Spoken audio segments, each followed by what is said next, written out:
એક સરસ મજાની વાર્તા સોશિયલ મીડિયાના માધ્યમથી મને મળેલી, જે તમારી સમક્ષ રજૂ કરું છું. એક વિદ્યાર્થીઓનું ગ્રુપ હોય છે અને ઘણા સમય પછી તેઓ લોકો વોટ્સએપમાં ભેગા થઈને એવું નક્કી કરે છે કે આપણે કોલેજ પૂરી કરી અને ઘણો સમય થઈ ગયો છે, તો એકવાર ગેટ ટુગેધર જેવું કંઈક ગોઠવીએ. એટલે બધાના જગ્યાના અલગ અલગ મંતવ્યો હતા, પણ ફરી ફરીને પોતાને ગમતા પ્રોફેસરના ઘરે તેઓ લોકો સાંજે મળવાનું નક્કી કરે છે. 25-30 મિત્રો કોલેજના બધા ભેગા થાય છે પોતાના ગમતા પ્રોફેસરના ઘરે અને અલગ અલગ બધી વાતચીત કરે છે. સામાન્ય પેલા કોણ કયા સિટીમાં સેટ થયું છે, કોઈ કેવી જોબ કરે છે, કોઈના લગ્ન થયા છે કે નહીં, આવી બધી વાતોથી શરૂઆત થાય છે, હળવી વાતોથી. પણ જેમ જેમ જેમ જેમ સમય પસાર થતો ગયો, રાત્રે 9, 10, 11, 12, 1, 2, એટલે વાતો બધી ગંભીર થવા લાગી.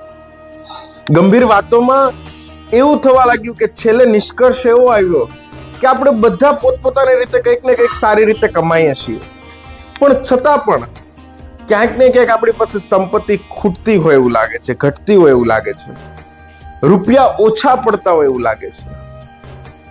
આટલું બધું હોવા છતાં અમુકના લોકોના દર વર્ષના 12 લાખના પેકેજ હતા, 15 લાખના પેકેજ હતા, પણ છતાં વાત તો એવી જ હતી કે કંઈક ઘટતું એવું લાગે છે. એટલે આવી બધી ગંભીર ચર્ચાઓ થતી હતી. એટલે પોતાના જે ગમતા પ્રોફેસર હતા એ ધીમેકથી ઊભા થઈ અને રસોડામાં જાય છે. રસોડામાં જઈ અને આ 20-25 વિદ્યાર્થીઓ જે ભેગા થયા હતા એમના માટે ચા બનાવે છે. થોડીક વાર થાય એટલે પ્રોફેસર પોતે ચા લઈને આવે છે, પણ 25-30 વિદ્યાર્થીઓ એક સાથે આવેલા એટલે પ્રોફેસરના ઘરમાં કપ એટલા બધા હતા નહીં. એટલે હવે પ્રોફેસર છે એ બધાને અલગ અલગ કપમાં, અમુક નવા કપ હતા, અમુક જૂના કપ હતા, અમુક દાંડલા તૂટેલા હતા, અમુકમાં સારા હતા, અમુક સેજ કલર ઉખડી ગયેલા હતા, અમુક કલર વાળા હતા, અમુક માટીના હતા, અમુક પ્લાસ્ટિક્સના હતા. આવા અલગ અલગ કપ ભરી અને ચા દેવા માટે આવે છે. એટલે આટલા ભણેલા ગણેલા વિદ્યાર્થીઓ કે જેના દર વર્ષના પેકેજ 15-20 લાખ રૂપિયાના હતા, એ વિદ્યાર્થીઓ પણ કપ માટે રકઝક કરે છે. પેલા જે લોકોને કપ દે એટલે સ્વાભાવિક છે કે જે સારો કપ દેખાવમાં લાગતો હોય દાંડલા વાળો, એવો વિદ્યાર્થીઓ લેવા લાગે છે. ધીમે ધીમે ધીમે ધીમે બધાના મનમાં હતું કે યાર આવો કપ કેમ લેવો, એમ કરીને છેલ્લે છતાં પણ લેવો પડે એમ એટલે લઈ લીધો. અને થોડુંક મોઢા ઉપર નિરાશા દેખાય છે. અને પછી આ પ્રોફેસર હસતા હસતા આવે છે અને કહે છે કે વિદ્યાર્થી મિત્રો, જિંદગીનું પણ કંઈક આવું જ છે. કપની અંદર રહેલી ચા છે એ મહત્વની હતી, કે ચા કેવી છે, કપ કેવો છે કોઈના માટે મહત્વનું હતું જ નહીં. તમારે તો ચાનો ટેસ્ટ લેવાનો હતો.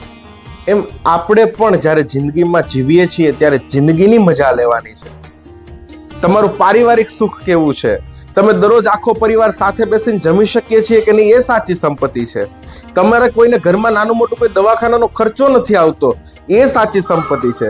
તમારું ઘર કદાચ ભલે થોડુંક નાનું હોય, પણ કોઈ મહેમાન આવ્યું હોય તો એને તમારા ઘરે આવીને બેસવું ગમે છે કે નહીં, એને હાશકારો થાય છે કે નહીં, એ સાચી સંપત્તિ છે જિંદગીની. તો એમાં જિંદગીને નિખાલસ કરવાની છે, મજા લેવાની છે. પણ હવે આપણે બધો બાહ્ય દેખાવ, કે મારા પાડોશી આઈફોન લીધો તો હું કેમ આઈફોન લઉં, એને i10 ગાડી લીધી તો હું i20 કેમ લઉં, આ જે બહારનો દેખાવ છે ને, એ જોવામાં આપણે સાચી જિંદગીની મજા માણવાનું ભૂલી જઈએ છીએ.